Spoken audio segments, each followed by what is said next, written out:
শীতের শেষ রাত, গ্রামের বড় তালপিঠা মেলা হবে ভোরে।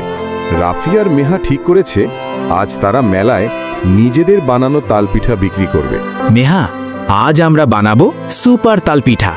এমন স্বাদ হবে চাচা চাচিরা লাইনে দাঁড়িয়ে কিনবে। ঠিক আছে, কিন্তু মনে রেখো গতবারের মতো তাল মিশ্রণ গায়ে লাগিয়ে তালমুখ দানব হয়ে যেও না। আরে না, আজ প্রফেশনাল রাফি। রাফি, চিনি কত দিলি? চিনি? ওহো, মনে হয় দুবার দিয়ে ফেলেছি। কি? তাহলে এটা তো হবে অতিরিক্ত মিষ্টি তালপিঠা। কিন্তু মানুষ তো মিষ্টি পছন্দ করে, এটাকেই বানাই সুইট এক্সপ্লোশন তালপিঠা।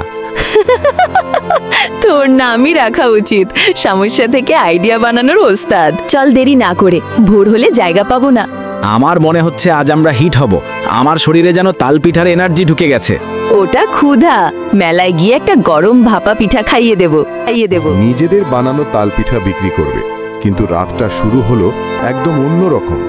ভুলেই জন্ম নেয় নতুন স্বাদ। এটা সুইট এক্সপ্লোশন তালপিঠা। ভুলে বেশি চিনি দিয়েছি, কিন্তু স্বাদে দারুণ। চাচা, সবই ঘরের তাল, পরিষ্কার কাজ আর ভালোবাসা দিয়ে বানানো। মেহা, দেখলি, ভুল থেকে আমরা জিতে গেলাম। হ্যাঁ, আজকের শিক্ষা, চেষ্টা করলে ভুলও নতুন সাফল্য এনে দেয়, আর কাজ করতে হলে মন দিয়ে করতে হয়।